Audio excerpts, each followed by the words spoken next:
Listo. Gracias. Buenas tardes, compañeros de este diplomado práctico sobre justicia electoral. Pues nos enfrentamos a la última sesión, es la sesión de despedida, donde pues hablaremos de un tema de alguna manera, pues sí tiene que ver naturalmente con lo práctico, muchas referencias prácticas, pero bueno, desde luego que ayer fue cuando concluyeron su estudio, el estudio particular de cada uno de los medios de información. Además, cerraron con broche de oro con el doctor Galván, que es desde luego una de las autoridades más reconocidas en la materia procesal electoral en nuestro país y bueno, desde luego, gran ex magistrado, funcionario electoral de toda la vida. Sin duda una carrera muy difícil de igualar. Pues a mí me toca hablarles o cerrar con el tema de, después de haber visto todos los medios de impugnación, de cuáles son los retos de los medios de impugnación en materia electoral. Bueno, pues desde luego no quiero dejar aquí con irresponsabilidad a nadie, ¿no? Esta labor jurisdiccional electoral, desde luego que hay muchos actores involucrados, empezando por el propio legislador, ¿verdad? El legislador que diseña las leyes, que establece los sistemas electorales, los sistemas normativos electorales. Y en este caso, pues, a partir de 1996 se decidió condensar, como todos bien saben ustedes, en una ley adjetiva de la materia electoral, pues todas las reglas de procedimiento que tienen que llevarse para desahogar hasta obtener una resolución por parte de un justiciable de cada uno de los medios de impugnación que establecen la materia. Ha sido un lugar común, seguramente en su curso, en el punto de vista teórico también se dice mucho, que la rama electoral, la rama jurisdiccional electoral, el sistema de medios de impugnación electoral es un sistema muy complejo, muy técnico, pero de alguna manera tenemos que entender que el mismo respondió, ¿no?, a una necesidad específica en 1996, pues dentro de 3 años escasos, poquitos 3 años van a cumplir 30 años, y bueno, como todos ustedes saben, pues hace 30 años este país, este mundo no era igual, ¿no? Hemos sufrido una serie de transformaciones, cambios políticos, cambios sociales, cambios tecnológicos, económicos, y pues desde luego es producto de la civilización, el avance de los tiempos, y pues eso es una consecuencia natural de la evolución humana, ¿no? Entonces, sin embargo, hay obras que persisten, hay obras que permanecen, hay obras que van teniendo por decisión de todos los actores involucrados, como es el caso de los medios de impugnación, hay obras que trascienden en el tiempo, ¿no? Y esto ha sido el caso de los medios de impugnación. Desde luego no puedo dejar de hacer el paréntesis necesario, ¿verdad?, y natural de esta reforma electoral de 2023 que estuvo vigente pues menos de un mes, ¿verdad?, y que trató de establecer en esta materia, lo habrán tocado el doctor Galván, que tiene una visión muy clara sobre ese punto de vista, desde luego muy informada y muy técnica, pero que en muchos sentidos, no difiero, pero digámoslo así, en muchos sentidos yo mantengo una visión paralela a la de él, ¿no? Porque a mí me parece que la nueva ley significaba por todas las vías una ley mucho más sencilla para todos. Máxime que la ley estaba complementada o podría estar complementada por los criterios jurisprudenciales que tiene vigentes el Tribunal Electoral del Poder Judicial de la Federación. Saludos, Carlos. Qué gusto verte otra vez por aquí. Entonces, estábamos en este análisis de verificar que la verdad es que esta nueva ley, dentro de todo lo que se criticó, el famoso Plan B, etcétera, etcétera, nos limitaba a 3 medios de impugnación: al recurso de apelación, al juicio de revisión constitucional y al juicio electoral. Eso era una gran cosa. Claramente, claramente, como lo señala el doctor Galván, existían inconsistencias, una mala técnica legislativa, pero igual lo tiene nuestra ley vigente. O sea, en la ley vigente tan normas y tan lagunas tiene y se le han detectado, pues que el catálogo de medios de impugnación, si nosotros asistimos al catálogo de expedientes de integración y turno de expedientes del tribunal, pues forman parte más de 30 medios impugnativos, ¿verdad? Que se pueden determinar ahí, pero claro, ahí destacaría, ¿no? Los famosos asuntos generales y el juicio electoral, que es de donde se toma esta idea para simplificar y sintetizar este medio de impugnación. Entonces, a mí me parece que el primer reto, que no sé si sea de los medios en sí mismos, o es un reto del legislador, o es un reto de nosotros los tribunales, el establecer una simplificación cada vez mayor, vía jurisprudencial, vía legislativa, ¿verdad? De que los medios de impugnación, miren, yo les diría que pudiera haber esta regla mediante una forma procesal, llamémosle juicio electoral. Mediante un juicio electoral se podrían llevar a cabo todas las impugnaciones contra resultados, por derechos de la ciudadanía, contra resoluciones, actos de las autoridades electorales locales, contra determinaciones de la autoridad electoral federal.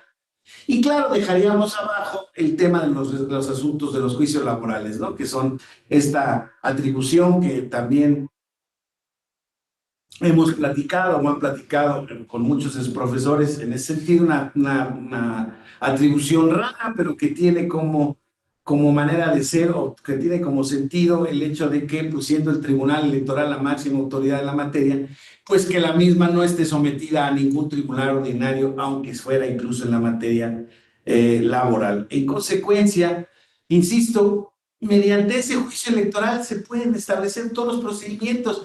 La Sala Superior ha establecido jurisprudencia firme desde hace mucho tiempo, de primero muchas jurisprudencias que ustedes conocerán, ¿no?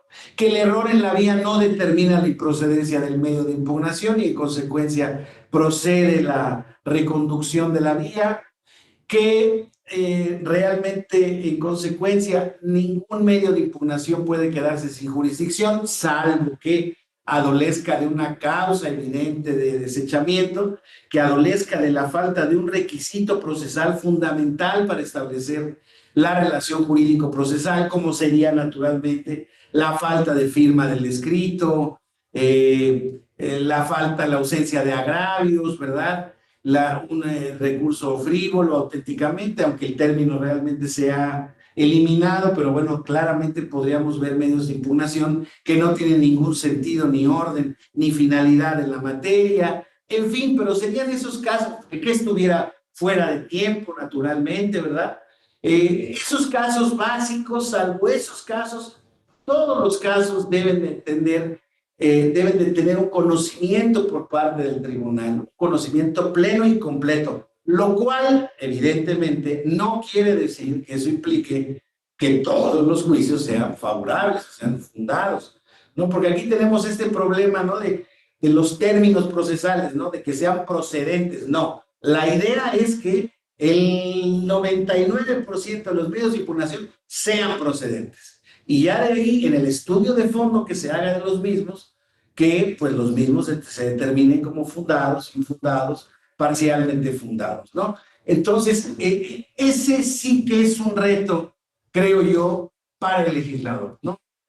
¿Por qué? Porque el tribunal ha hecho su labor en la ley vigente que tenemos. Hay algunas inconsistencias, puede haber algunos aspectos criticables, no tengo ninguna duda de que toda obra humana es perfectible. Sin embargo, sí les debo decir que en estos 27 años de vigencia de esta ley y de desarrollo de este sistema de medios de impugnación, yo prácticamente veo que todo está resuelto. O sea, léase, hay todos los elementos necesarios para que en materia electoral se ejerza una justicia pronta, completa, expedita e imparcial, como ordena el 17 constitucional. Entonces, por ahí creo que vamos bien. Insisto, está este reto del legislador, de que creo que podría haber, ya hizo un intento, claro, alguien me podría decir, oiga, es que realmente la finalidad de esa intención legislativa no era muy buena. Bueno, vamos a tomarle la parte buena. Al final del camino lo que se quería era simplificar el sistema de medios de impugnación y creo que eso debe de ser un objetivo a futuro, naturalmente a futuro. Yo les vuelvo a decir, yo no me haría bolas. Yo con un solo juicio me aviento, ¿sale? Y ya en el juicio, claro, será labor del litigante, del abogado, del partido político, del candidato, del ciudadano, exponer los agravios que tenga respecto de la causa de pedir o la pretensión que tenga, ¿no? Entonces, y ya será cosa en el tribunal, oiga, es que yo quiero ser designado director jurídico de la delegación Coyoacán, ¿verdad? Que a mí me han dicho que todos los juicios electorales son procedentes y en consecuencia yo voy a entablar este juicio electoral para usted.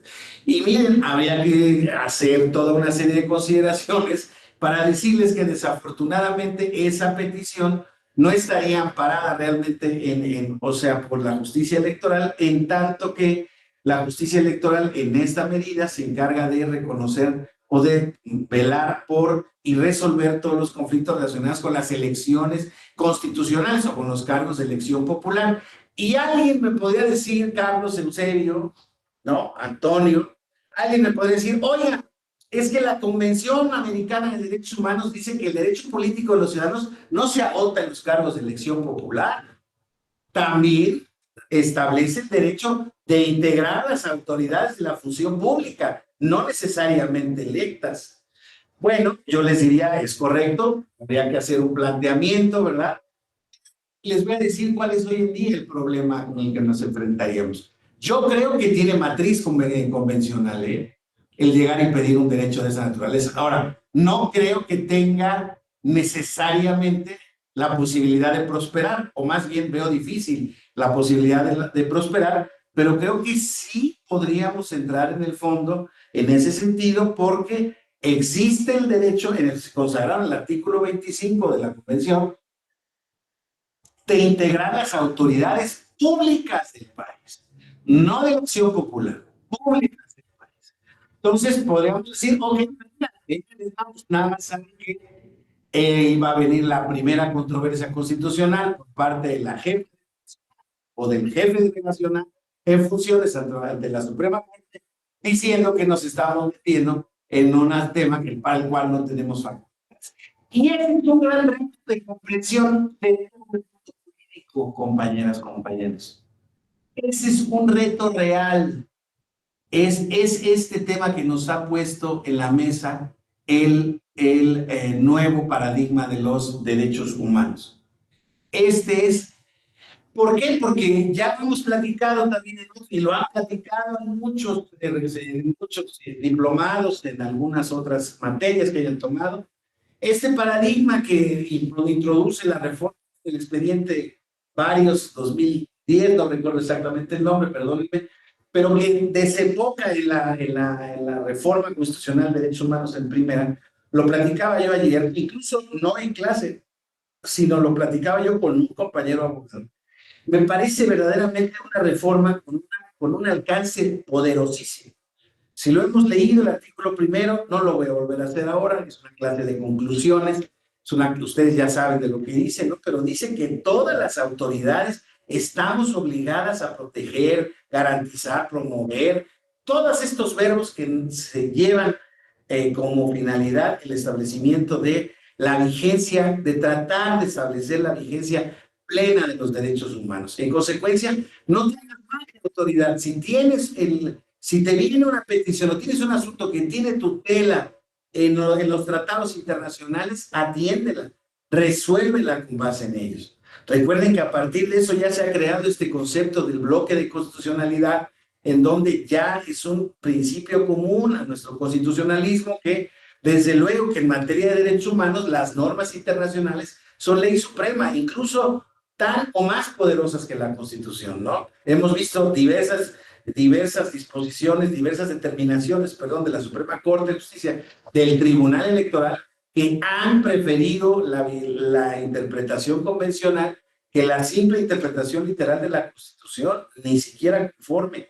Entonces, en ese sentido, insisto, en este avance, pues estamos metidas las autoridades. Pero ese avance ha sido tan poderoso que al que no le gusta es al poderoso que no lo entiende, a aquellos que ejercitan el poder y que creen que el tribunal se está arrogando funciones que no tiene.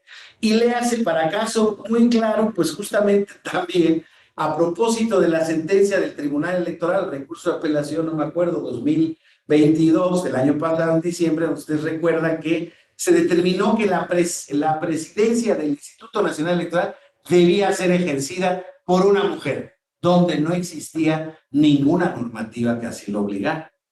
Pero claro, esto es producto de una consistencia, de una progresividad en la interpretación, y se los he dicho en otros diplomados. ¿Y qué decimos de la presidencia de la República, Carlos? ¿Que no será factible un planteamiento en ese sentido? Oiga, pues siguiendo todos los precedentes en diputados, en ayuntamientos, federal, local, gobernaturas, cargos unipersonales, ¿qué no le tocará a una presidenta este año? Fuerza, digo, están perfilándose ahí candidaturas, pero no se ha dicho que la candidatura sea para mujeres. Sí, son dos mujeres, las están ahí disputándose y parece ser que van liderando, pero estamos empezando y no quiero entrar a esa disputa, que por otra parte políticamente me parece muy interesante. Pero yo no veo descabellado eso. Más bien, les afirmo y les confirmo, desde el punto de vista teórico y de esta academia que estamos desarrollando, a mí me parece que lo consistente es que hay una petición en ese sentido y que en ese sentido se resuelva. ¿Le toca a una mujer? Bueno, pero ese es en el ámbito de lo hipotético, ¿no? Pero bueno, es más este tema. Entonces, no es posible, como les decía yo, hablar de retos de cada medio de impugnación. Hoy en día lo que está pasando, por ejemplo, en el caso del procedimiento especial sancionador, lo veían ayer con el doctor Galván, ¿no? Eh, es lo tardado que es el procedimiento especial sancionador se está volviendo ya un procedimiento para buscar medidas cautelares. Claro que determina en la imposición, debe determinar en la imposición o determinación de la responsabilidad y la imposición o no de una sanción. Pero claro que el objetivo de este procedimiento fue el que la autoridad interviniera de inmediato. Y eso está con el tema de las cautelares. Y sí se llevan a cabo las cautelares, pero hoy en día tenemos un problema. Ha habido en la mesa hoy argumentos que parecían superados. Por ejemplo, hoy en día el pretexto para no otorgar las cautelares es que la determinación final le corresponde a un estudio de fondo. No, perdón, yo personalmente pienso que para eso están los conceptos de la apariencia del buen derecho y el peligro y la demora, que son la base, el fundamento jurídico de todas las medidas cautelares que se ofrecen. El perjuicio que se puede causar en en la no imposición de las medidas cautelares. Dicen, no, es que si están haciendo actos anticipados de campaña o pre-campaña, ya es un tema que le corresponde decidir al Tribunal Electoral. Sí, es cierto, pero bueno, el tema de fondo.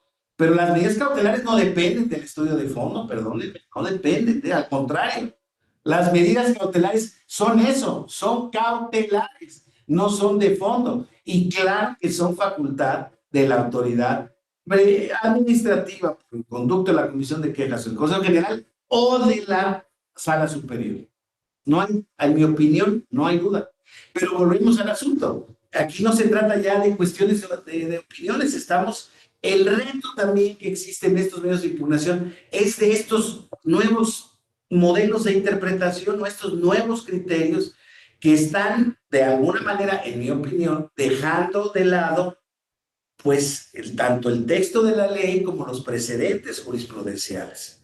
Un caso particular pues es este de los actos anticipados de campaña y de precampaña, ¿verdad? Ayer yo lo veía en otro diplomado y estábamos viendo casos selectos de los actos de precampaña y precampaña, y claro que los casos más selectos que podemos analizar hoy en día son los relacionados con el procedimiento interno de selección de candidato para el responsable de los comités de defensa de la Cuarta Transformación, lo que hace el partido de Morena, o para el representante y defensor pues, de la alianza opositora. Entonces, pues llámele como quieran, pero a mí me parece que estamos creando normas y estamos creando determinaciones a partir de, pues, de nuevos criterios que están, se dice, colmando lagunas, que eso no necesariamente está prohibido ni está mal. Acuérdense que lo que está prohibido es imponer penas, sanciones o tipos administrativos penales por analogía o mayoría de razón. Pero en el caso del tema de los procedimientos, de la vigencia de los derechos, pues les diría yo, no estoy al 100% de acuerdo con lo que se decidió, pero entiendo la razón de su determinación.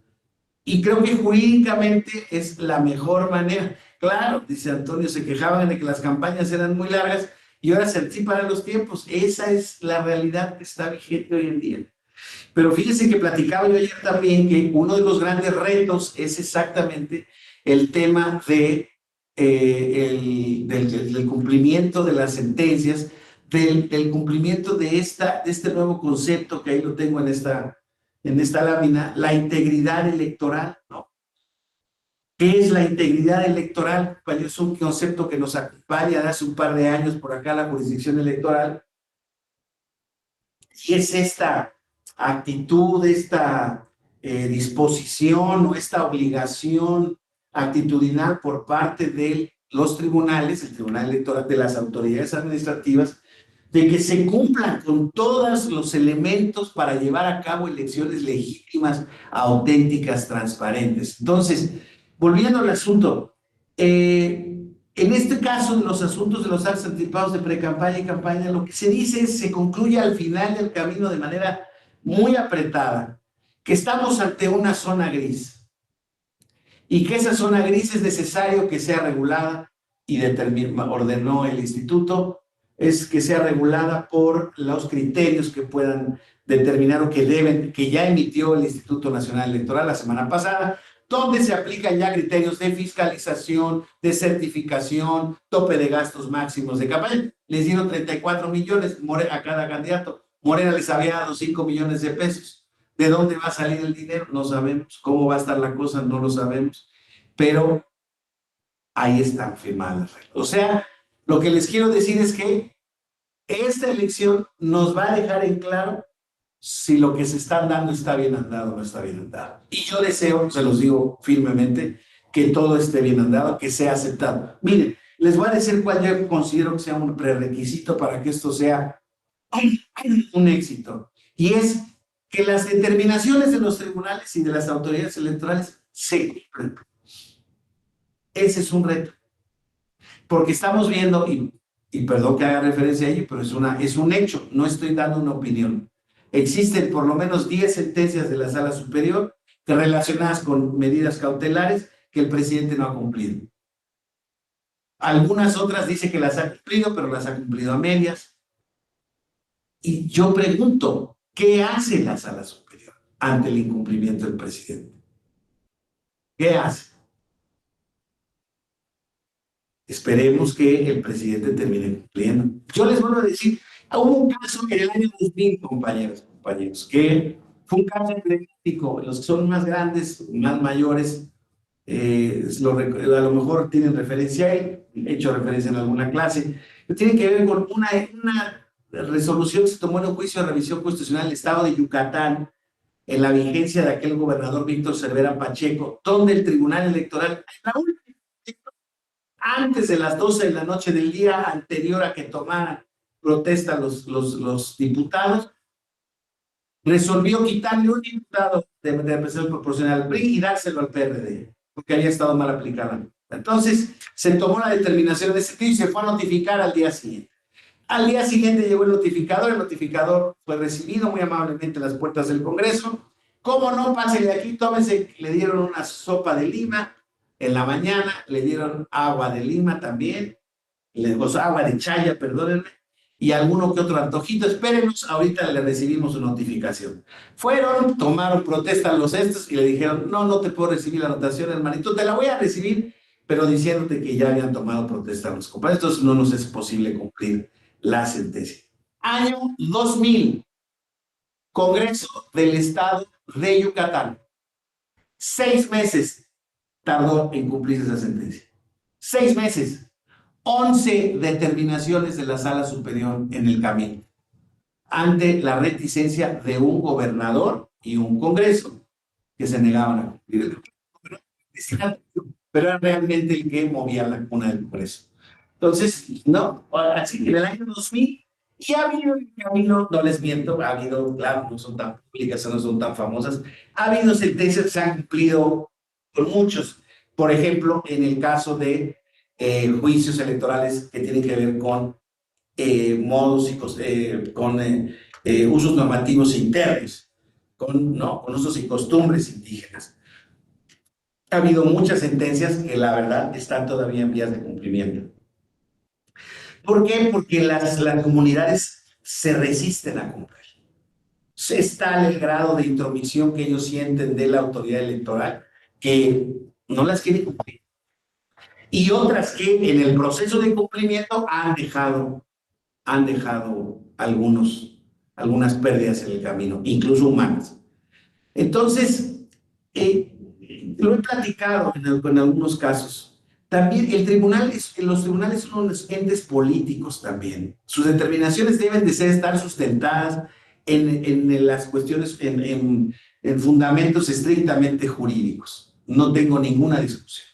Pero es cierto que tienen que medir cada vez más, no este tribunal electoral, todos los tribunales del mundo se enfrentan ante este problema porque existe un dilema hoy en día en el mundo, ¿no? Estos nuevos gobiernos que se califican como populistas porque atienden a una característica particular que es el desprecio al Estado del Derecho y a la separación de poderes en nombre del pueblo, y es cierto, pues han metido en muchos problemas a los tribunales ordinarios, a las cortes constitucionales de los países.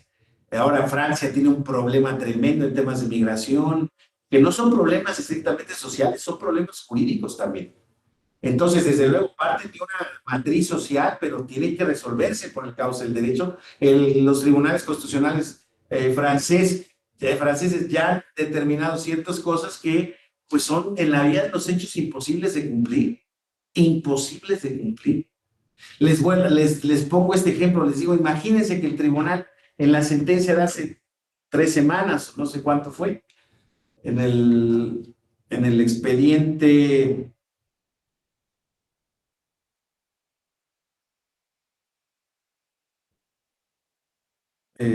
nada más déjenme decirles para no engañarles. En el expediente Rep 180 diagonal 2023, donde resolvió primeramente el tema de las medidas cautelares de Morena y posteriormente en el 255, perdón, también 2023, donde resolvió lo de la alianza opositora, donde ya por un voto de calidad del presidente, porque fueron 2 contra 2, se estableció que se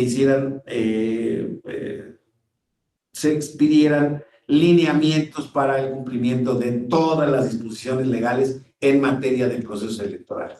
Entonces, fíjense que lo que se representa esa sentencia, lo habíamos platicado, es realmente la inauguración jurisdiccional de una nueva etapa interna partidista que se prepara a los actos, a la selección interna de candidatos.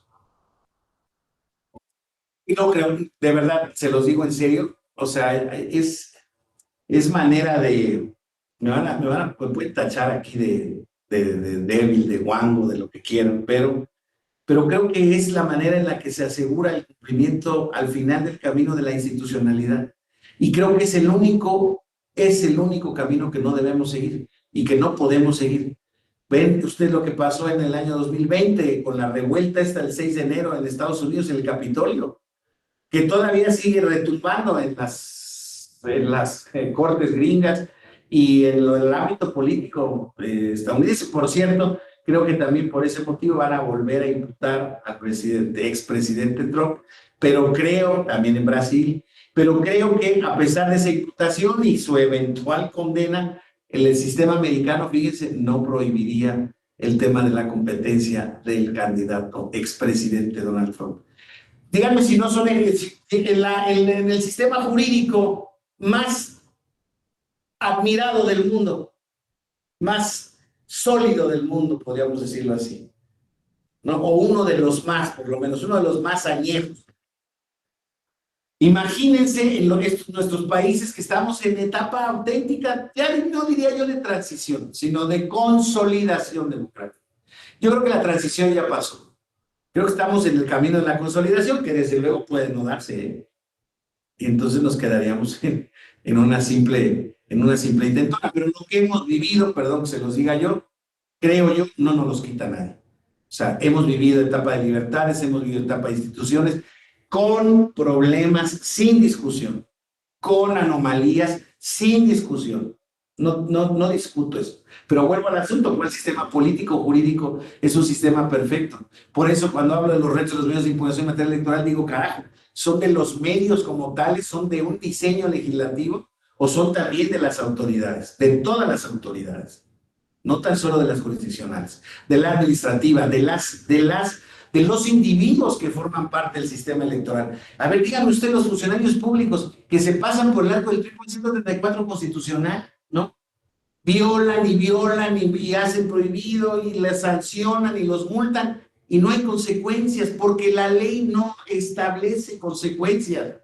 Y entonces, perdón que se los diga, se los voy a decir en esos términos que van a parecer muy conservadores, pero aguántenme que no acabo.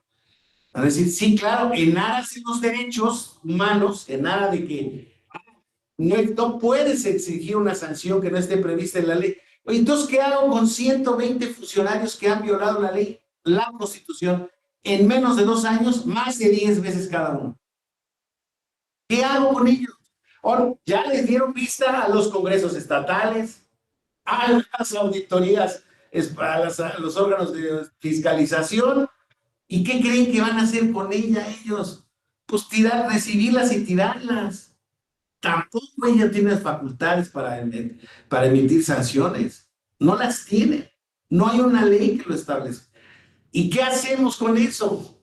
Pues es una disfunción. Si al contrario lo que está pasando es que se están dando cuenta que no importa el juicio que se lleve a cabo y la sanción que se les imponga, no reciben castigo ni sanción alguna, vuelven a ser postulados, vuelven a ser votados, compañeros.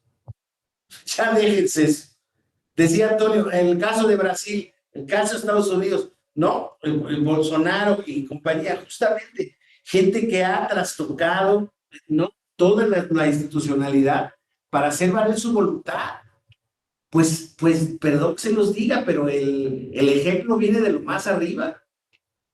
Y entonces, si yo tengo mi máxima autoridad que sabe que no se le puede hacer nada y que nadie le va a hacer nada, pues va a violar la ley y en consecuencia para abajo, ¿cómo le hacemos todos? Pues vamos a meternos en el ambiente, saca réditos. Entonces, ¿en dónde está el problema? ¿Dónde está el problema, compadres? Que tenemos una civilidad, una ciudadanía, un concepto de ciudadanía y del poder muy pobre, muy pobre. No hemos aprendido casi nada. Y lo digo de verdad, no es un problema mexicano nada más, es un problema mundial. Y les vuelvo a decir, la mitad de los ciudadanos americanos está por regresar derechos otra vez, si pudieran, incluso con los raciales. Esto es de prohibirles espacios a las gentes afroamericanas o de otra raza. Seguro que me gustaría. De verdad, son ese tipo de gente. Entonces, es una realidad que está palpable y todos los días la vemos, donde la quieran ver. Policías que matan gente sin causa, revueltas o abusos en contra de empleados, en contra de gentes de color. O sea, ya llevan más de 80 años la lucha por los derechos civiles de las personas afroamericanas en Estados Unidos y la cosa ya iba bien y ahora va para atrás. En los derechos reproductivos de las mujeres, yo de antemano les digo, yo tengo una posición muy particular respecto al tema del aborto, no soy muy liberal en ese ámbito, pero respeto la legislación que se establezca en ese sentido. Si es por el bien mayor, si es por una interpretación que tiende a proteger el bien mayor, que para otros es otro que el que yo pretendo que sea, me parece bien, porque en ese sentido también tenemos que asumir actitudes democráticas, la regla de la mayoría, que no implica que pisen a la minoría, que no implica que la eliminen, que no implica que la borren o que pretendan gobernar a pesar de ella. No, esa no era la idea de la democracia. Esa no es la idea de lo democrático. El problema es que, insisto, ¿y saben cuál es? Bueno, el problema es que, insisto, se ha tergiversado la función pública y lo público, el ámbito de lo público, el ámbito del derecho, en el ámbito de lo que me es conveniente a mí como, por ejemplo, mayoría democrática. Si yo tengo la mayoría, yo tengo las canicas para hacer lo que se me pegue la gana. Para eso lo otorgó el pueblo, que es el soberano. Y además, no olvidemos, es el pueblo bueno. El pueblo que no es corrupto, el pueblo que busca el bien, el fin bueno para efectos del país. En fin, este tema de la integridad electoral, el de buscar el cumplimiento y el de buscar y sancionar las actitudes éticas de quienes compiten. Y hay varios casos por ahí rondando, ¿no? De partidos políticos que han incumplido la ley cuantas veces, no tan solo la han incumplido, han querido, bueno, han hecho y se les han descubierto fraudes a la ley. Y no es un solo partido, son muchos partidos, pero pensamos naturalmente en uno de primer rebote porque es el que ha tenido, por lo menos en los últimos 6 años, más de 355 sanciones, nada más. Y yo digo, eso no da para quitar el registro. No, en ámbito de los derechos, no los cancelemos. No, el único que tiene derecho a quitar un registro es el elector al no votar por el partido político. Ahí está el tema. Ahí está el tema, es parte del debate. Es un argumento democrático, ¿no? Es un argumento en el que yo no comparto, pero les vuelvo a decir, o sea, tenemos que hacer hoy en día este tema porque hay que decirlo y hay que decirlo claro también. No logramos, fíjense, en este nuevo paradigma de los derechos humanos, no logramos hacerlos efectivos realmente. Hay muchos rezagos en la materia, pero luego, en nombre de la protección de los derechos humanos, dejamos que se incumplan normas constitucionales básicas, de respeto básicas. ¿Qué es lo que hemos visto en los videos de Estados Unidos, el estado de California, en Nueva York? No importa, bueno, yo no tengo tampoco ningún problema con el Partido Republicano ni con el Demócrata. Me dan, perdón que se los diga, me dan exactamente igual, mucho menos que los que pueden gobernar en mi país.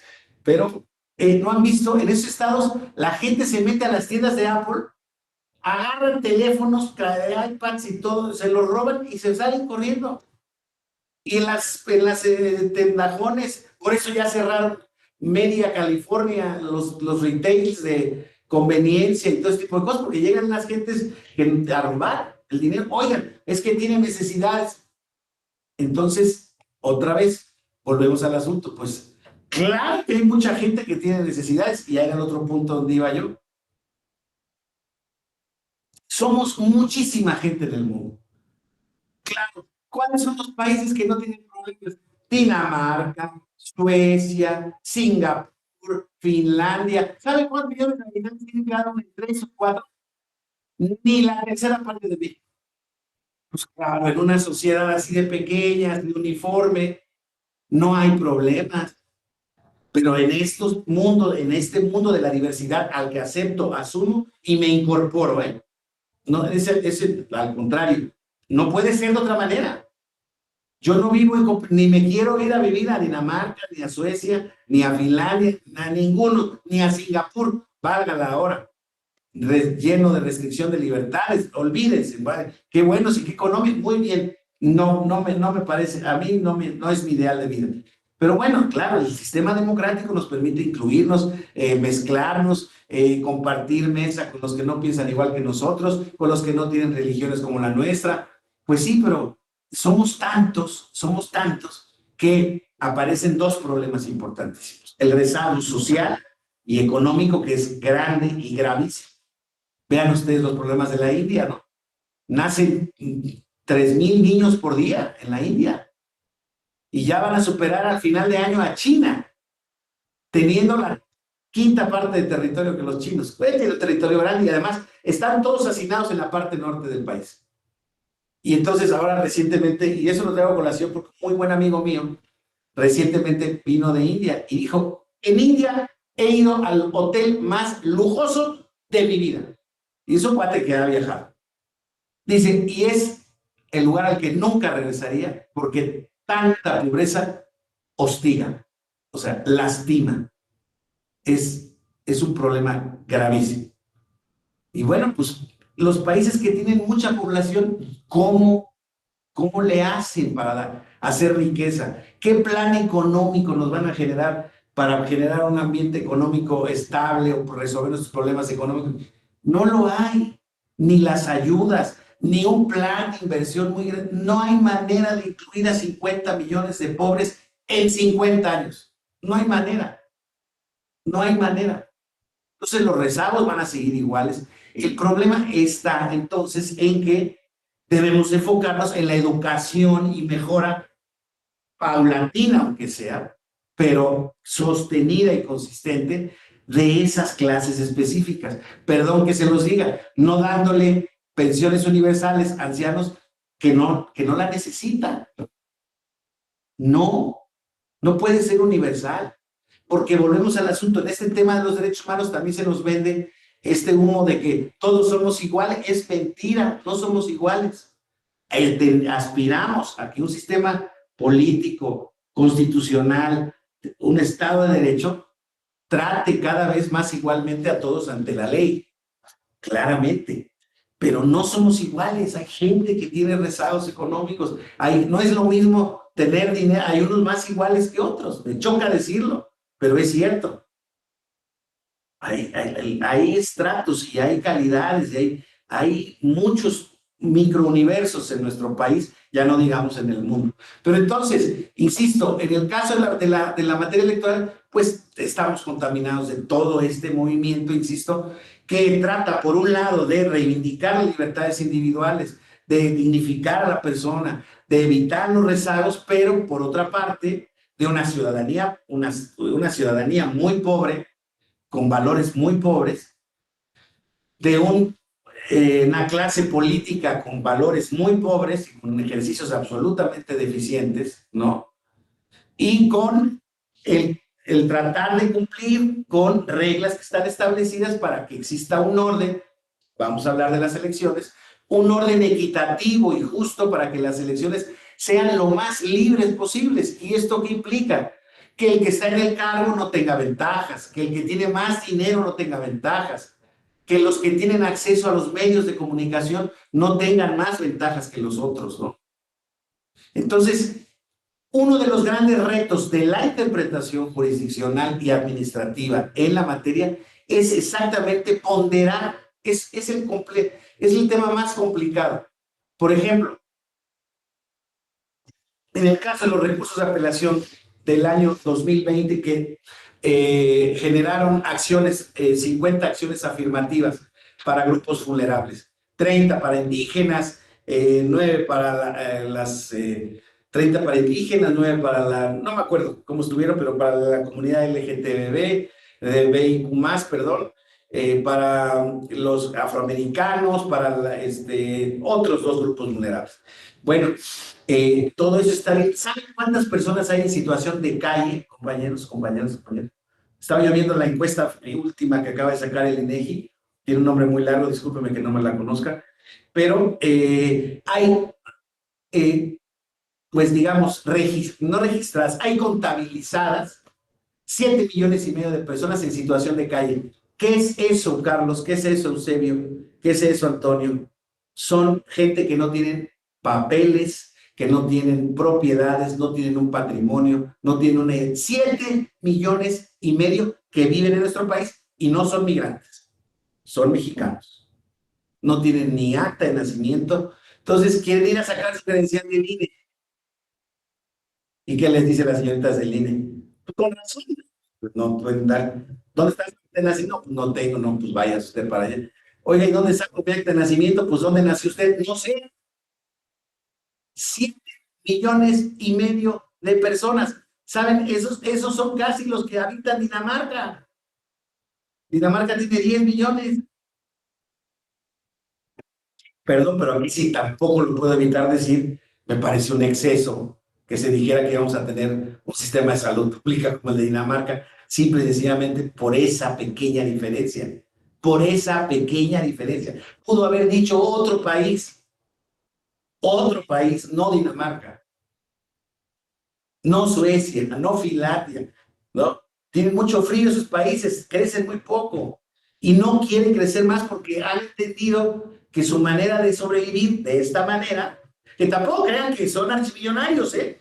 Son gente común y corriente, pero todos son igualillos, muy parecidos, una clase media que tiene un trabajo estable, tiene un automóvil, sus hijos tienen educación gratuita, tiene un servicio médico impecable, tienen acceso a poder comprar su vivienda, rentarla en términos generales, ayudas, si llegaran a caer en desempleo, ayudas claras, suficientes, y no tienen necesidad de salir de su país.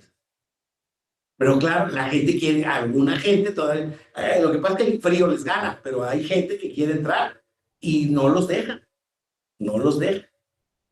Oiga, los derechos de esos países van en contra de los derechos humanos. Pues, desde un punto de vista teórico, claro que sí.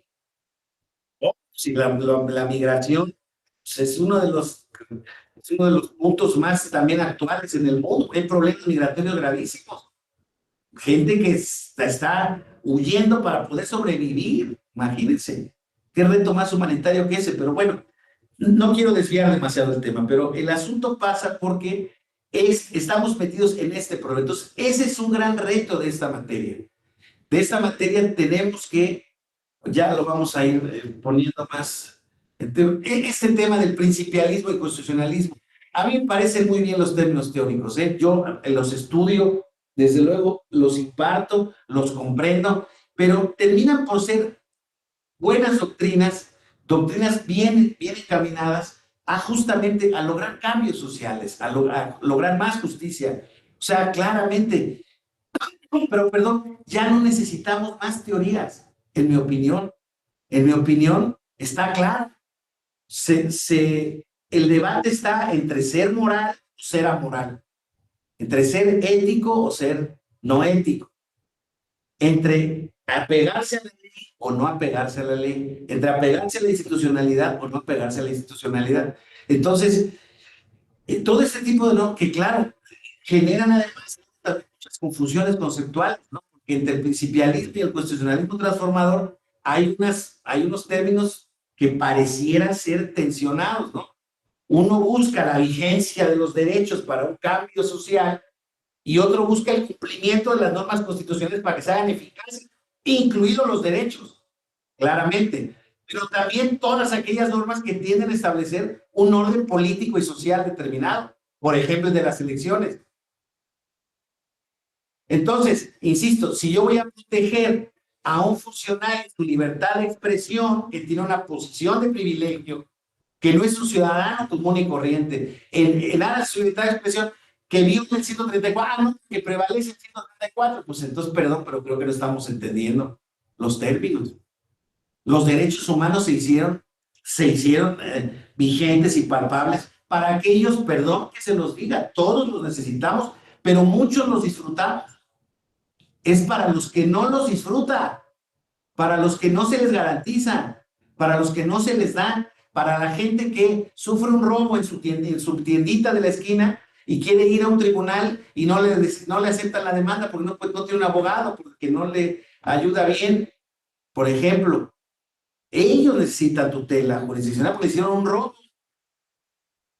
¿no? Pero para eso está, pero si el funcionario público tiene prohibido asistir a un acto proselitista y hablar en él y habla, eso no es libertad de expresión, está cancelado, señores, está cancelado. ¿Quién ha dicho aquí? ¿Quién propugna? Sabemos claramente que salvo la vida, ningún derecho es absoluto.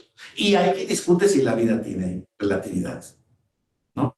Con el tema de la eutanasia, con el tema del aborto, en fin. Pero vamos, todos los derechos son limitados. Y a mí me parece un gran principio romano, es romano, perdón, pues, tiene una matriz griega, pero es romano. Mi derecho acaba donde empieza el tuyo. Así de sencillo. ¿Y cuándo se expresa eso? Cuando colisionan los dos. O sea, así de sencillo. Y esto quiere decir que alguien está cruzando la línea del otro, ¿no? Entonces, ahí es donde está el asunto, pero mal pensamos, perdón que se los diga yo, en el reto de la jurisdicción, que todo esta decisión es buena porque privilegia un derecho humano. Sí, claro, en contra de prohibiciones constitucionales. ¿Cómo le hacemos? Le vuelvo a decir, ok, está bien que sea en aras del derecho constitucional, pero entonces, reto para el legislador, no nos hagamos guaje y deroguemos todas aquellas normas que nos impiden la libertad política y de expresión, que se crearon para algo se crearon, ¿no? Lo que pasa es que, insisto, llegaron los nuevos tiempos y esto que estamos viendo es inédito, pues sí es inédito, pues no es inédito, es falso. Si ya lo habíamos vivido antes, justamente porque pasó es que se reguló y ahora estamos viendo lo inédito porque ya les estorba la regulación. Pues quitemos la regulación y que cada quien se mueva cuando pueda, cuando quiera, con ciertas reglas. Bueno, estoy poniendo ideas en la mesa, ¿eh? Desde luego no estoy concluyendo nada. Estoy evaluando de estos retos, es que hay problemas muy complejos. Y creo que todos son conscientes de ellos, ¿no? La vigencia de los derechos humanos constituye un reto cada vez mayor para las autoridades electorales, desde luego que lo es, porque, insisto, estamos atrapados en esta nueva concepción de que no vayamos a resolver en contra de la libertad de expresión porque es un derecho humano casi sagrado, sí, y bueno, en el ámbito, y luego cuando parece que conviene, ¿no? Se ha establecido que en el ámbito político la libertad de expresión, el debate, no me puedes a mí decir que te están violando derechos morales, derechos de intimidad o derechos al honor, porque en el debate público se admiten los trancazos. Oye, pero ya salió el tema de la violencia política para las mujeres, y ahí, si lees cualquier tipo de esos, pues a las mujeres, perdón, y con el pétalo una rosa, me parece muy bien, se los digo de verdad, creo que esos me parece muy bien. Pero, no, es que la señora, dice la presidenta del Instituto de las Mujeres, hay que aguantar vara, compañera, estamos en política. Entonces, ¿a dónde vamos? ¿En qué quedamos? ¿De quién es el problema, compañeros? ¿De quién es el problema? De todos, sin duda, de todos. Es un problema muy complejo, multifactorial. No, ojo, es un problema de todos. No quiero decir que seamos responsables todos. Eso es distinto. Entonces, aquí, ¿cuál es uno de los grandes retos de la jurisdicción electoral? Y aquí sí ya, claro, en los medios de impugnación, una visión transformadora donde claramente haya más claridad, donde se diriman los conflictos entre derechos y principios, insisto, entre los derechos humanos los derechos y los principios constitucionales de las elecciones, que claro que se deben de cumplir, creo yo. Alguien decía, y lo decía es entendido, no es abogado, pero es politólogo, un compañero que decía, es que para mí parece muy etéreo eso que establece el principio de equidad en la contienda. ¿Qué es el principio de equidad en la contienda? No, claro, el concepto abierto, pues puede caber muchas cosas, pero para rellenar el concepto hay que asistir a la ley, ¿no? Entonces, por eso les digo. Entonces, y ese es el gran problema. Mucha gente dice, es que el tribunal se debate entre criterios abiertos. Bueno, pues hay que ver un poco más qué contenido se les da. Ningún contenido es estrictamente concreto y asertivo, ¿no? Si no, los que estudian semiótica lo pueden entender claro, ¿no? El poder de las palabras. Y entonces tenemos que entender también este tema de los conceptos, ¿no? Derechos y principios. Vemos derechos humanos, ¡ay, nanita! Vamos a favor de los derechos humanos. Bueno, ¿en qué caso? ¿Quién? ¿Cómo? ¿Cómo? ¿Dónde? ¿Qué pruebas? ¿Qué hay? Están transgrediendo normas, es para favorecer realmente. Y vuelvo a decir, los derechos son un funcionario público en materia electoral diríamos que casi no tiene derechos políticos, no los puede tener. Ojo, en nuestra legislación, en nuestro estado, en otros estados, sí están, sí están. Ah, pues esos son otros estados. Estamos hablando de México. Les he dicho también varias veces, a mí me parece un contrasentido que los políticos no puedan hablar de elecciones. Pues así está prohibido. Y les vuelvo a decir, porque ellos así lo quisieron. Ellos así lo quisieron. Y hoy en día traen una camisota en ese sentido y el tribunal tiene que ir pues desanudando los nudos, porque insisto, pues sí, va contra natura el que no se puede hacer. Vean, en los otros países, no estoy diciendo si esté bien o está mal, pero hay normalidades y normalidades. Y en otros países no hay ningún problema en que el jefe, claro, sí hay reglas de financiamiento, hay reglas de dineros, pero como tal, la función política y la función pública y la política están de la mano. Este es el gobierno, tiene derecho a salir en la tele, tiene derecho a hacer proselitismo, tiene derecho a hacer todo. Claro, no tienen derecho a hacer ciertas cosas, pero aquí estamos totalmente en otro mundo, por lo menos desde el punto de vista jurídico. Si se quiere flexibilizar, adelante, que se flexibilice. La experiencia nos está dictando que para allá debe de ir una reforma electoral. Perdón que se los diga, no para eliminar tribunales, no para eliminar, no, para establecer ámbitos de contienda mucho más fáciles, quizá reglas más claras para proceder, pero hay ciertos puntos que nunca podrán estar resueltos por la legislación. Ustedes lo saben, compañeros. Dice el 14 de la Constitución, en materia civil puede no haber una ley aplicable al caso concreto que dirima un juez. ¿Qué dice la Constitución? Y todas las constituciones modernas del mundo. O sea, falta de ley, pues principios generales del derecho. Oiga, ¿qué es eso? Nada más indeterminado que es eso. Es que el derecho sí tiene un contenido ético y moral y ético, como lo quieran ver. Y sí hay y teorías, ideas, ¿no? Concepciones de lo bueno y de lo malo, para empezar por ahí. Sí, claro, ahí podemos variar, claramente, ¿no? Dependiendo nuestra religión, nuestra ideología, claramente, pero creo que hay ciertos puntos que nos van indicando órdenes morales de comportamiento, ¿no? Entonces, insisto, es muy importante que haya también, ya se está haciendo este ejercicio en todos los tribunales, particularmente en el electoral federal, hay una justicia abierta, accesible, que se conozcan las determinaciones, que las sentencias sean públicas, que sean criticadas, que sean no accesibles. Ahora, eso todavía se puede mejorar mucho, porque faltan ciertos temas que tienen que ver también con la actuación de los tribunales. Todos si son abogados, han podido estudiar derecho comparado y han visto sentencias de los tribunales constitucionales de otros países, España, Italia, Alemania, Francia. Son sentencias de 10 páginas, 12 páginas. Las más fuertes, 15 páginas. 15 páginas, La ley, pero de boleto, de volada, muy rápido. Y están ahí los puntos constitucionales, claro, ¿son perfectas? No he dicho eso tampoco, pero hacen un nivel argumentativo muy concreto, muy claro, muy entendible, que es posible incluso que sea más fácil de criticar por parte de la academia, por parte de la opinión pública, por parte de los actores políticos. Las del Tribunal Europeo, perdón que lo diga, Antonio, pero las de los tribunales de Europa en general, incluso las de Estados Unidos, estas son un poquito más largas, pero son sentencias cortas.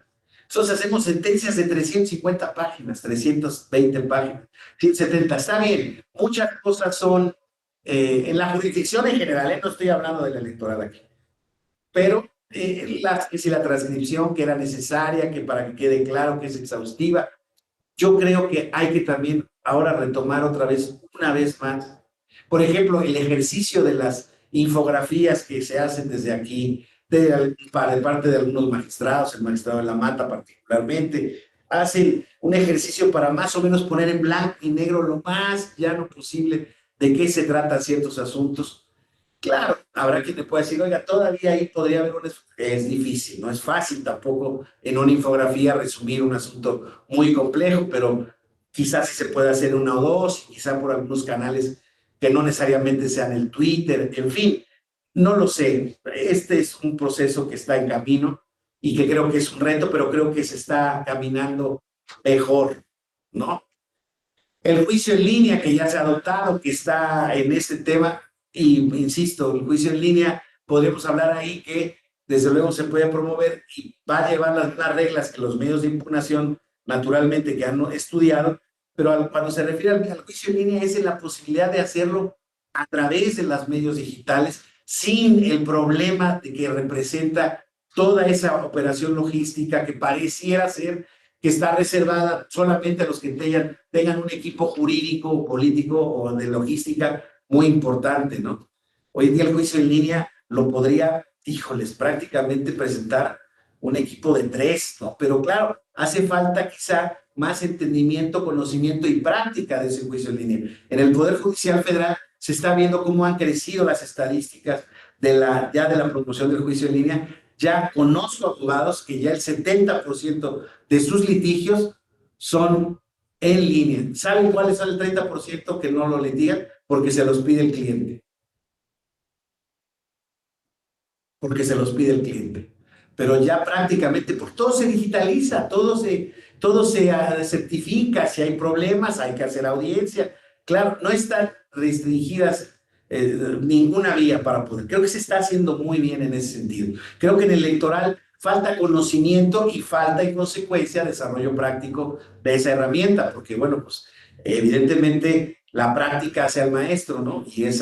Pero es simple y sencillamente la manera, pero parece mentira, pero eso va a hacer diferencia en un futuro. Pero de verdad van a verlo. Yo creo que en el ámbito de la administración de justicia, y ya ahí me voy al ámbito local ordinario, donde necesitamos, que es la primera instancia judicial, que todos sabemos, salvo que el caso sea netamente federal, la primera instancia que tenemos siempre es la orden de orden local. Usted sabe que lo ha platicado Miguel Carbonell, eh, que el 85%, pues, no Miguel Carbonell, otros estudiosos también, el 85% de los litigios que hay en este país son de orden civil y mercantil, administrativo, ¿no? Familiar, de contratos, de títulos de crédito, de tal.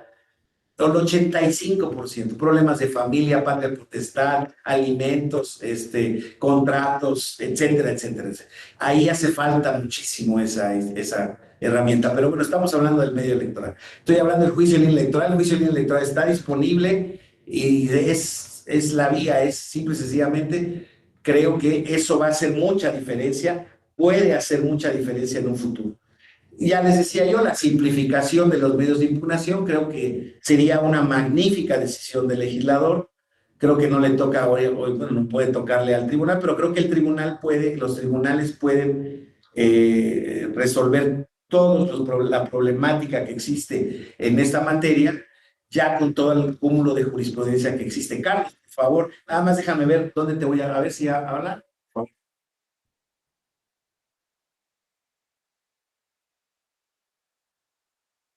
Es que no has quitado el micrófono, Carlos.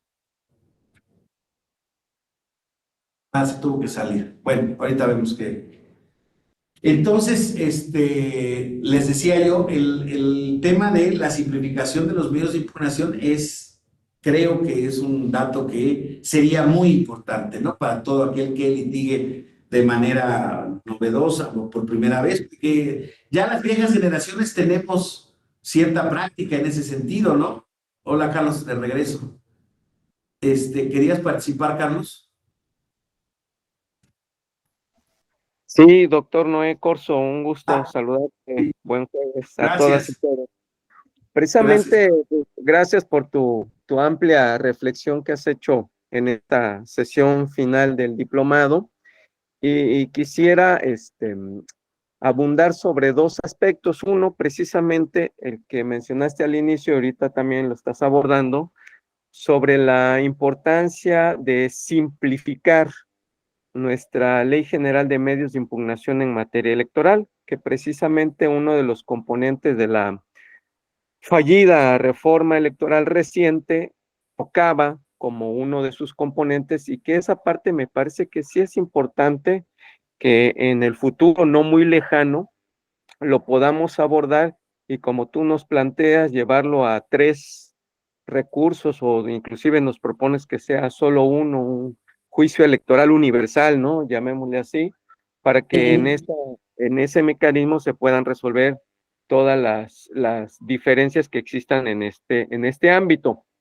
Y me parece que más tarde que temprano, seguramente a lo mejor la siguiente legislatura o el siguiente o la siguiente titular del Poder Ejecutivo podrá impulsar una reforma que incluya precisamente esta simplificación de los medios de impugnación en materia electoral. Igual lo platicamos con el doctor Flavio Galván en las sesiones anteriores, de la conveniencia de esta simplificación, porque precisamente la materia electoral, una de sus características es que comparado con otras materias del derecho, resuelve más rápido, afortunadamente, ¿no? No como los antiguos litigios en materia laboral, o algunos juicios en materia civil, mercantil, que se llevan hasta años, ¿no? Acá se resuelven rápido. Sin embargo, con un sistema de medios de impugnación que sea simplificado y ágil, pues nos daría todo el contexto y el entorno procesal, doctor, para resolver efectivamente bien rápido, de manera eficiente, y logrando el principio de justicia, que es el que aspiramos todos. Entonces, en esa parte sí me gusta y comparto la visión de que simplifiquemos nuestros medios de impugnación en materia electoral para lograr una mejor eficacia y eficiencia. Y el segundo aspecto que también mencionas es la parte de la realidad de la vida electoral en que estamos envueltos. Para el ciudadano común, para el no especialista en la materia, si tú le preguntas a un ciudadano, ¿cree que ya estamos en proceso electoral? Aunque para nosotros, legal y formalmente, todavía no inicia el proceso electoral federal 2023-2024, porque eso será hasta el mes de septiembre. Y para quienes conocen la materia, sabemos que hay pre-campaña, que hay campaña y que hay unas reglas. Sin embargo, lo que estamos viviendo ahora, podríamos, si se vale, clasificarlo como en otros países le llaman las elecciones primarias. Lo tiene Estados Unidos, lo tiene Argentina, por ejemplo, en donde es un proceso de consulta interna, aunque en realidad en nuestro país no es tan interno, porque si se han fijado, tanto para el bloque opositor como para el bloque oficialista, quienes van a participar, me refiero a los ciudadanos opinando, no está restringido a las militancias de los partidos, sino es a la ciudadanía en general. Entonces, abrir un proceso a la ciudadanía general, prácticamente lo estamos convirtiendo en una elección primaria. Y si en los hechos, precisamente lo que resolvió la Sala Superior es que el Instituto Nacional Electoral definiera criterios para normalizar lo que no estaba dentro del marco de la ley, entonces, pues, quien nos está mandando una señal muy clara, no solo para el legislador, me parece que también para los otros ámbitos que pueden concurrir para actualizar la legislación y convertir la realidad en un cuerpo legal formal que represente esta realidad que ya estamos viviendo, doctor. Entonces, ahí habría que parar las antenitas y tener claro, a lo mejor no le llamamos elecciones primarias en México, pero como lo vayamos a denominar, al final de cuentas, el tiempo de activismo electoral de una contienda que va a suceder en el futuro, pues el espíritu de irlas reduciendo, me parece que ahora la realidad nos está diciendo que no se reducen, sino que se amplían, y a lo mejor vamos a llegar a los tiempos de otra etapa histórica del país, donde, por ejemplo, los aspirantes y los candidatos presidenciales se aventaban un año de campaña electoral recorriendo el país. A lo mejor ahora no es de que les ampliemos el plazo, pero sí que abramos a la discusión pública y a la ciudadanía la definición de esas candidaturas, y entonces podamos definir un proceso en donde estén incluidos estas elecciones primarias. Es cuanto, doctor, y muchas gracias por tus comentarios y reflexiones. Gracias. Gracias a ustedes por su paciencia y por su participación, su interés.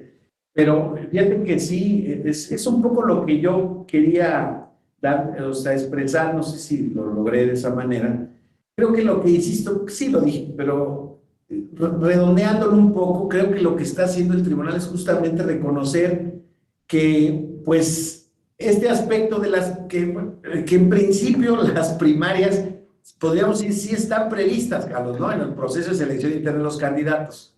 O sea, en la ley, digamos, sí hay como tal propiamente un periodo que es donde está el tema de las precampañas, donde los aspirantes a candidatos van, es de los partidos políticos. Pero podría, lo que puede pasar, o sea, lo que creo yo que para allá va la bala, es estos procedimientos nos están enseñando que a lo mejor ese procedimiento de precampañas debe de estar abierto, debe de estar sujeto a ciertos temas. Nada más hay ciertos puntos que sí creo que vale la pena precisar. Cuando hablamos de un proceso como tal, es que aquí el problema es que los hechos pueden, tanta libertad puede generar inequidad. Hay quien dice que es un contrasentido, pero creo que en los hechos lo vimos en su caso. Cuando lo hicieron Calderón y Fox, Calderón no era el candidato del presidente Fox. Y perdón que se los diga, ¿se acuerdan también de la primaria del PAN? Josefina Vázquez Mota no era la candidata de Felipe Calderón. No eran los dos candidatos. Se movieron, pero fíjense, hicieron, no, o sea, creo que me atengo a los hechos, ¿eh? Tan fue así que, insisto, ganaron hacia dentro de los partidos políticos contra la voluntad del presidente. Y en ese caso el ejercicio se hizo pues con un respeto por parte del titular en turno, o sea, del presidente. Creo que ese es el deber, insisto, en el ejercicio del poder de todos aquellos que son funcionarios públicos, el compromiso con el cumplimiento, con el acatamiento de las determinaciones de cualquier naturaleza. ¿Sí me explico? Era parte de la problemática en la que les decía yo que nos veíamos enfrentados en este primer momento. Yo, insisto, tengo mi concepción de que estos procesos están regulados, por eso digo, adelante, deslimitemos el trabajo, no hagamos un proceso final, digámoslo así, pero en el camino abramos la libertad casi completa con ciertos temas, ¿no? O sea, quien quiera ser aspirante, que lo diga sin límites. Quien quiera hacerlo desde el ámbito público, que lo diga sin problemas. Oye, ¿qué hacen los que no están en el ámbito público? Pues que lo digan sin problemas. Insisto, aquí el problema pasa lo que decíamos hace rato, es que no podemos igualar a todos. Entonces, si le restringimos a los funcionarios y le abrimos a los estos, vamos a seguir en el mismo problema de nunca acabar, porque los funcionarios reclaman para sí hoy en día el poder participar en estos procedimientos. Y les vuelvo a decir, se les vedó la posibilidad por razones históricas específicas y legítimas, incluso pedidas por la oposición, les vuelvo a decir, no es un secreto para nadie. Pero ahora, insisto, en este tema alguien me puede decir, no, es que ahora a voluntad del partido del poder se van a regular las reglas, se van a cambiar las reglas. Bueno, es que eso puede ser una regla de la democracia. En el otro sentido, cuando se incorporaron las propuestas de la oposición a una legislación que tuvo que acceder el poder, en ese caso el PRI o el PAN, pues lo incluyeron. Hoy en día, yo diría casi el ejercicio podría ser al revés. Ok, si lo que quieren es libertad, nos incluimos en la libertad. Nada más vamos a poner reglas básicas, específicas, para que auténticamente nadie logre una ventaja absoluta, o sea, indebida, injusta, ¿no? No se vale, insisto, que no haya control de los dineros, no se vale que no haya control de los medios de comunicación, no se vale que no haya control quizá de las redes sociales. Habría que ver, ¿no? Porque hay un montón de conceptos en LISA que no son fáciles de resolver. Y les vuelvo a decir, en esto nos traen hoy en día esto, pero creo que el ejercicio del tribunal en este tema de esas determinaciones y los lineamientos que hizo el INE, creo que van encaminados a generar estas reglas para estas, podríamos decir, pues especie de primarias, ¿verdad? Esta primera fase de primarias, Carlos, que puede ser eso. Y si esto lo van a cumplir, yo estoy conforme, se los digo de verdad. Lo que creo que tenemos que ponderar todos es en este tema de no poner en estos ambientes tan crispados, no poner a prueba la eficacia de las instituciones. Ya ven lo que pasa con el INAI, lo que estaba pasando con el INE, cuando sus titulares se han enfrentado fuertemente pues con el poder, ¿no? Entonces ya habían designado, estaban por designarlos. No, ya estaban designados los miembros del INAI y los regresaron porque dijo el presidente que había habido una, y fíjense, curiosamente ahí haciendo ejercicio de una facultad que sí le está reservada constitucionalmente para efectos de vetar esos nombramientos, pero claro, el tema del nombramiento pues se quedó así, se queda inoperante el instituto. Yo ahí creo que, insisto, creo que la Corte ahora ya en estos días va a retomar el asunto de cómo está el asunto, de cómo van a resolver el problema. Ya saben que ocho ministros dijeron que que era inconstitucional que no hubiera el nombramiento. No sabemos cuáles van a ser las medidas a tomar. Pero el expresidente Saldívar, ministro Saldívar, dijo: oye, yo no estoy de acuerdo en ordenar al Senado, pero sí estoy de acuerdo en dejarlo sesionar con 4. Bien, bueno, pues si esa es la alternativa, está bien. Hacer operativo el instituto, creo que iría en favor de los derechos de las personas. Pero en fin, ¿qué es lo que nos falta en la materia electoral que lo tiene el sistema constitucional? Muy regularmente, o sea, muy mediocremente regulado, pero lo tiene. El poder de las sentencias de amparo tiene la posibilidad que el incumplimiento le puede derivar en una destitución del cargo a quien incumple la sentencia de amparo, ¿no? No está del todo bien plasmada esa constitución, pero a nosotros nos hace falta un medio similar para el cumplimiento de las sentencias, ¿sí? Porque no tenemos, como les decía yo, manera ante el incumplimiento de la sentencia, no tenemos manera de asegurar el cumplimiento. No hay ninguna una actividad en ese sentido.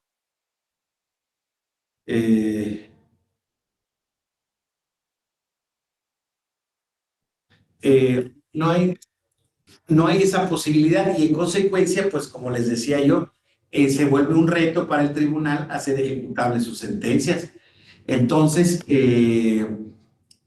a ver si se logra. Desde luego, hoy en día lo que hemos visto son intentos por minar facultades o iniciativas para minar facultades del tribunal. Yo no sé si sería una quimera pedir que hubiera una reglamentación precisa para poder cumplir o para poder ejecutar las sentencias del tribunal, pero creo que sin esa herramienta, les vuelvo a decir, quedamos como en el 134.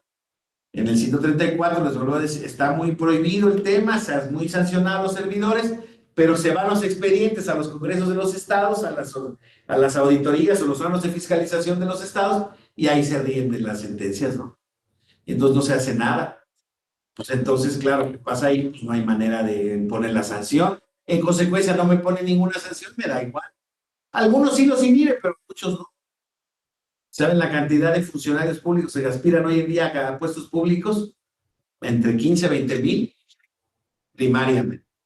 Pero bueno, entonces, eso es por lo que hace este tema, y volvemos a lo que también forma parte de la resolución de los medios de impugnación, para que efectos de que la justicia electoral sea más accesible, más entendible y cada vez más abierta, ¿no?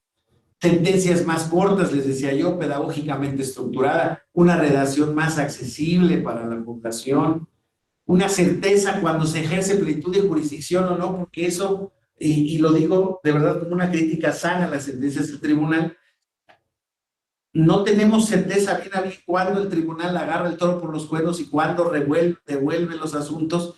En materia electoral era una costumbre que el tribunal electoral, después del conocimiento de la autoridad originaria, agarraba el asunto y le daba una solución final, con plenitud de jurisdicción. O sea, te revoco el acto y como no hiciste lo que tenías que hacer, lo hago yo en ese sentido. Ahora el tiene su razón de ser y lo respeto, me parece muy atendible. Que sea la autoridad competente específicamente, con atribuciones de la ley, la que determine estas circunstancias. Pero se les están dando las instrucciones en la sentencia. Es prácticamente nada más para que las redacten, las acomoden y las ejerzan. Entonces, creo yo que hay casos en los que sí podría ser muy útil en que el tribunal ejerciera esa plenitud de jurisdicción para que no quedara duda y no estuviera rebutando un asunto que se requiere que sea urgente entre cumplimientos, incumplimientos, redacciones y redacciones, ¿no? Ya esto, y hoy en día tenemos un reto muy importante y muy complicado, que ese es nuevo, no lo alcancé a poner ahí, pero es que la Sala Segunda de la Suprema Corte de Justicia de la Nación ha admitido controversias constitucionales, ha admitido nada más para ese sentido, y fue la comisión de receso, fue la ministra Yasmín Moza Esquivel, que dijo que en contra de las sentencias del tribunal. Entonces, eso pues va, me parece, en contra de la definitividad e inataquabilidad de las sentencias del tribunal. Y no es algo que tampoco sea nuevo, ¿eh? Jueces de amparo han querido revisar sentencias del tribunal y creo que eso también valdría la pena que existiera una especie también como de redefinición competencial o de manera explícita en la Constitución y en las leyes adjetivas correspondientes, en la ley de amparo, en la ley de medios de impugnación, que las sentencias del tribunal no son revisables por ningún tribunal y bajo ninguna causa. Creo que está claro, está clarísimo. Son definitivas e inatacables constitucionalmente para ningún órgano, para ningún poder y para ningún motivo. ¿Sí? No, bueno, es que sobre pretexto a ver si cumplió con el 17 constitucional, que es un derecho fundamental, decían los jueces de amparo. No, bueno, pues bajo esa trampa, pues vamos a revisar todas las sentencias del tribunal, porque todas van a ir alegando justicia incompleta e imparcial, ¿no? Entonces, ahí existen también algunos temas que habría que ir también pensando en que son temas pendientes que hacen que la jurisdicción electoral, pues insisto, tenga ahí unos problemas todavía también de eficacia y de complementariedad respecto de sus determinaciones. Pero, bueno, pues creo que, insisto, el balance final es muy positivo. Yo creo que el tribunal ha hecho una labor que ha sido bien ejecutada, ha sido bien recibida en el 99.9 de los casos, se han cumplido sus determinaciones y pues eso ha contribuido a que ya haya una tradición de resolución institucional, jurisdiccional, a través de la ley y no de la política de eso. Estamos viendo ataques y estamos viendo acciones en el sentido contrario. No tengo duda, lo hemos platicado, pero pues el reto es de todos, compañeros, no nada más. El tribunal no puede hacer nada, insisto, si alguien con poder determina incumplir sus sentencias, ¿no? Ese no es una responsabilidad del tribunal. Lo que creo que es una responsabilidad institucional del legislativo, del ejecutivo, de los partidos políticos, es dar mayores herramientas a ese sistema, pero pareciera ser que hoy en día ese sistema de pesos y contrapesos no es cómodo para una parte de la política de este país, de las preferencias políticas de este país. Y entonces, pues eso, insisto, genera problemas de hecho que no son de fácil solución, ¿no? Entonces, creo que estamos entrando a la fase, ya en septiembre inicia el proceso electoral, ahora sí estaremos formalmente en él, obviamente ya estamos materialmente involucrados en el mismo desde hace un par de meses o quizá hasta más, pero bueno, insisto, han sido cuestiones que se han generado a partir de la realidad política que se ha generado en el país. Eso es una cosa que no se puede negar. Y yo lo que aspiro es a que, como bien decías tú, Carlos, existiera un compromiso de parte del nuevo presidente de la República a generar una mayor solidez institucional y un compromiso con la separación de poderes y el cumplimiento de la Constitución, que creo que no es muy difícil pedir y por lo menos todo el mundo dice que eso hace, ¿no? Cuando rinde protesta del cargo que toma. El problema es en los hechos que, pues, algunas prácticas se han apartado desafortunadamente de esos principios y bueno, pues insisto, no es un tema de una sola causa y de una sola solución. Es un tema multifactorial. Vivimos tiempos complicados en términos políticos, económicos y sociales, pero también es cierto que no más ni menos complicados que los que hemos vivido en otras épocas. O sea, cada época trae sus propios retos. Sin duda que existen retos muy especiales, muy específicos en todos los campos en nuestro país, pero estos son los que he tratado yo de más o menos plantearles en materia del sistema de medios de impugnación y de la jurisdicción electoral. Espero que haya sido claros, trato de ser lo más realista, lo más pragmático posible en mis exposiciones. Yo podría haber hecho una exposición de ley referenda o de lo que debiera ser, entonces en su caso los retos serían estos, tal, pero pues desde luego creo que afrontar las problemáticas en frío, en abstracto y dar soluciones ideales ante circunstancias reales que nos dicen otra cosa, pues creo que no conlleva a ninguna utilidad práctica ni teórica tampoco. Porque les vuelvo a decir, la teoría hoy en día en muchos casos nos tiene atrapados en dos conceptos que mal entendidos se pueden aplicar mal, ¿no? La vigencia de los derechos humanos contra el constitucionalismo transformador, contra el principialismo jurídico y los principios, normas de las elecciones, es un tema que vale la pena o sea, replantearse y que tiene que ver en muchos ámbitos, como por ejemplo el tema de las unidades de las elecciones, ¿no? O sea, sabemos que hay estados que están verdaderamente atados y de rodillas bajo el orden, bajo el tema el clima del crimen organizado.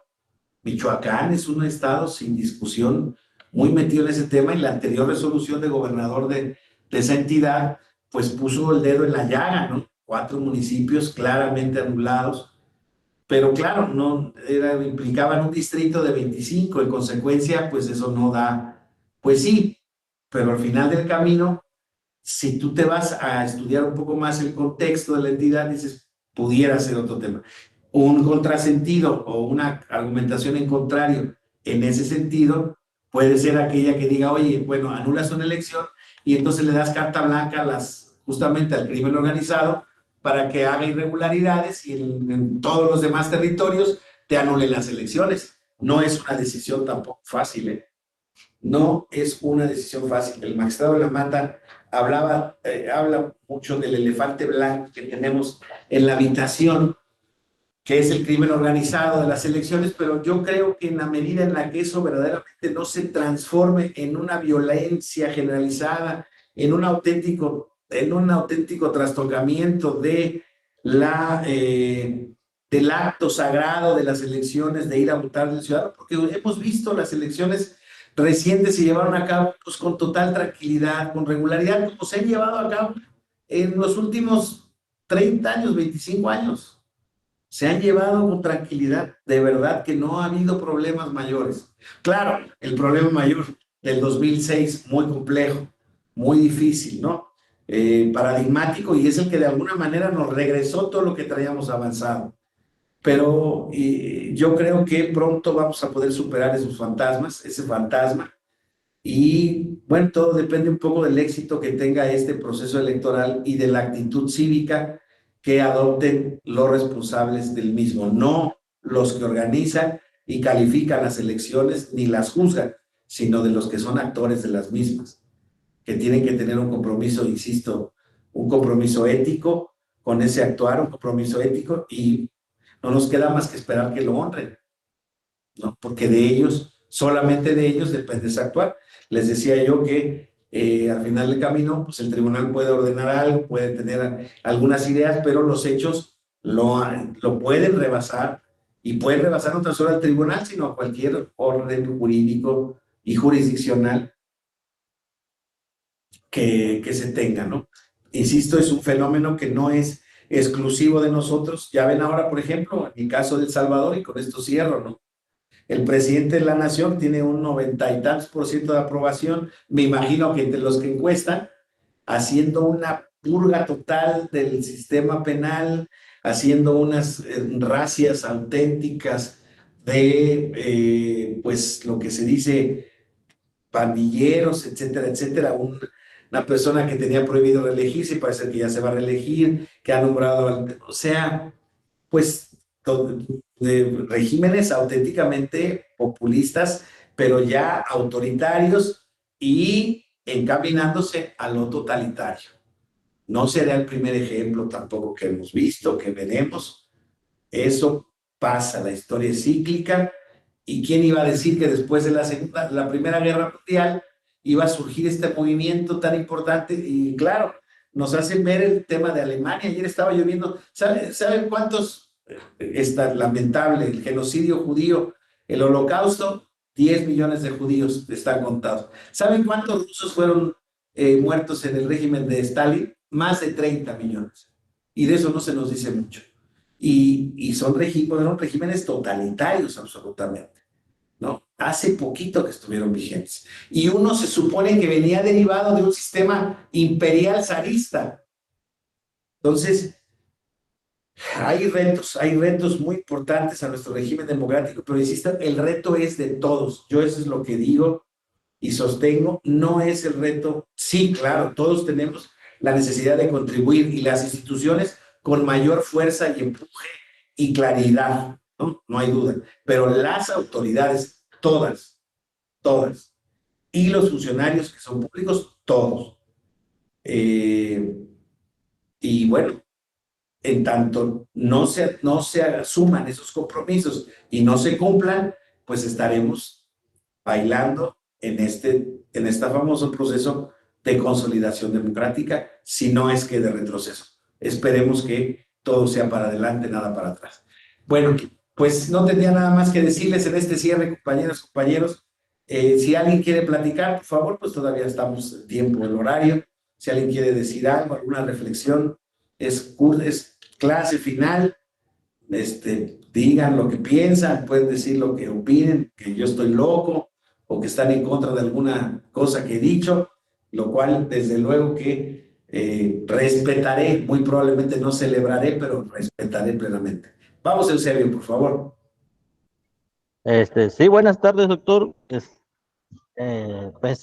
la clase final no es el cierre. Ha sido muy puntual. Los diversos medios de impugnación que vimos a lo largo del diplomado es, fun- funcionan a veces a medias, ¿no? Porque cuando se llega el momento de la sentencia, como usted, a veces hacerlas cumplir es complicado, ¿no? Tanto por todos los actores, ya sean funcionarios, integrantes de partidos, pero al final de cuentas, también la normatividad, así como venía en la reforma, pues, y como lo dice el derecho, no se transforma constantemente y debe ser apegado a la realidad social. Hoy en día estamos, como usted mismo lo mencionó, esto, actividades inéditas, ¿no? Pero por eso mismo eh, el legislador, en este caso, ¿no? Quien es el que propone y promulga las leyes con la aprobación del Ejecutivo, deben atender a la realidad que estamos viviendo, así enfocados en México, ¿no? Estamos viviendo, pues a veces pienso yo, como una descomposición social, ¿no? Porque por los diversas, en las elecciones, por los diversos factores que intervienen, como usted también mencionó, la delincuencia organizada, ¿no? Que a veces influye en la elección porque amedranta al votante, ¿no? ¿Para qué? Para que no salga a realizar su sufragio, como pasado, o como dijo, pasaron en las elecciones del Estado de México, que muchos votantes pues no salieron porque precisamente argumentaban ellos que había inseguridad, ¿no? Y en cuanto al diplomado en general, estuvo muy interesante. Pues, yo en lo particular, pues, a veces no pude asistir a unas clases por motivo de trabajo, pero muy interesante y usted lo cierra muy bien porque, pues sí, no, hay retos que cumplir, hay retos que debemos cumplir todos como ciudadanos y pues adelante, ¿no? Como usted dice, ojalá sea para adelante y no para atrás, porque la historia nos ha mostrado de que cuando se vuelve totalmente el poder a un solo hombre, pasan tragedias enormes, ¿no? Es todo, maestro. Gracias, Sergio. Muy puntual con tu comentario. Sí, creo que lo que estamos en este tema de descomposición social, creo que sí hay un desarreglo, les decía yo veo, advierto una falta de ciudadanía y eso quizá lo hemos tenido siempre. El problema es que ahora se ha agudizado más porque estamos polarizados. Ese es el problema de nuestros tiempos, creo yo. Estamos, cada vez nos hemos arrinconado más en las posiciones personales como respuesta a los defectos del pasado. ¿Sí me explico? El pasado es un buen pretexto para decir que nada funciona, que todo ha estado mal, y entonces los de allá son buenos, los de acá somos malos, los de allá son malos, los de acá somos buenos, y entonces las redes sociales han ayudado mucho a eso, Eusebio. Yo estimo eso, fíjate. Las redes sociales también, ahora va a empezar un diplomado, no les estoy haciendo comercial, pero al mismo tiempo sí lo estoy haciendo, un comercial, un diplomado que me toca coordinar a mí, que es el de justicia digital, que ya se ha dado varias ocasiones, pero ahora ya lo tomé yo y hubo un replanteamiento de cosas. Y es impresionante cómo el mundo digital y de las redes sociales y del internet nos ha cambiado la manera de ver el mundo y la manera de procesar, por lo menos en política, todas las cosas. Y entonces, si en política de por sí estábamos un poco, pues digamos, apáticos, ¿no? Esto ha servido, sigue mucha gente apática, pero la gente que participa se ha polarizado, se ha encendido, y entonces nos ha generado un medio ambiente, un microcosmos muy complejo, porque es muy complicado debatir, porque es muy complicado contrastar ideas, por no ofender al de enfrente, porque el de enfrente se ofende, ¿no? Y de la misma manera, el de enfrente dice algo y nosotros nos ofendemos, ¿no? Y creo que eso se va haciendo una actitud. Y esa actitud es la que termina permeando en la actitud diaria, en el comportamiento ordinario. Yo les vuelvo a decir, yo no tengo ningún... bueno, voy a partir de la buena fe mejor, de que quien asume las posiciones radicales que asumen hoy en día varios gobiernos, incluido el de México, diciendo, a ver, todo el pasado es corrupción y todo eso, lo dicen porque auténticamente tienen un sentimiento de agravio con ello. Yo sí creo que tengan ese sentimiento de agravio, pero eso no basta, y más para el que ejerce el poder. El que ejerce el poder y tiene sentimiento de agravio, pues trata de remediarlo. Y lo que vemos es que, perdón que lo diga, se queda en el discurso de todo y no hay acciones concretas. Y entonces los que están del otro lado del presidente, para los que no hay ese problema, entonces dicen, este señor dice que eso no, esto es así. Y entonces todo lo que diga él está mal y todo lo que digan los que no están con él está mal. Entonces no hay medias tintas, no hay medios términos. Y así está en Estados Unidos la cosa. Entonces... así está en Italia, así está en Brasil, como lo platicamos hace rato, así está en Alemania.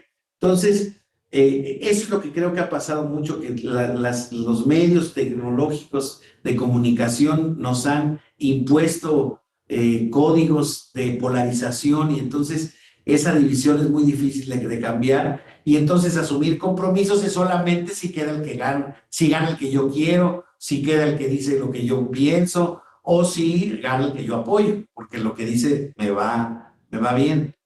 Entonces, es un tema multifactorial y sumamente complejo, ¿no? Aquí además es multidisciplinario, ¿no? Esto no es un problema jurídico, es un problema sociológico, político y económico y con todo lo que ustedes le quieran ver. Pero sí, agradezco mucho la... Adilene, por favor, gracias por participar. Hola, buenas tardes a todos, profesor. Pues era una duda que me quedó desde muy al principio de su participación en relación al derecho, pues ahora sí que convencional, creo que también constitucional, por ahí hay una disposición que se puede relacionar. En específico me refiero a la de el derecho a ser nombrado a un cargo público de no elección popular. La duda es en cuanto a si no está ya explorado y pues en cierto sentido determinado pues la competencia en esa materia pues no se actualiza por no ser del tipo de derecho político electoral. Era ahí mi pregunta. Sí, no se han generado creo que un par de casos que se han desechado y no se ha planteado, Adilene, pero desde luego que desde el punto de vista convencional, desde luego que está previsto, está expresamente previsto, es el 23 al 25, les decía yo, ¿no? Dicen, todos los ciudadanos deben de gozar de los siguientes derechos y oportunidades. Si son derechos políticos, entonces pareciera que la jurisdicción es el tribunal, ¿eh? Eso que quede claro. Pareciera ser que nadie más en su caso. Dice, a participar en la dirección de los asuntos públicos directamente o por medio de representantes libremente elegidos. Fíjate cómo hay dos opciones ahí. El designado libremente o el que pueda participar en cargos públicos. A votar y ser elegidos en elecciones periódicas realizadas por sufragio universal y de tener acceso en condiciones generales de igualdad a las funciones públicas de su país. Y eso no lo condiciona un cargo de elección popular. Entonces, el derecho, ahí está. Me temo que la jurisdicción electoral no se ha enfrentado seriamente a casos en ese sentido, pero creo que de manera convencional se podría hacer. Ojo, para conocer del caso, Adilene, no necesariamente para otorgar el derecho o generar el derecho, ¿sí? Que en su caso, ¿te acuerdas que fue lo que dijo la Corte Interamericana en el caso Castañeda Guzmán cuando quiso ser candidato independiente a la presidencia de la República?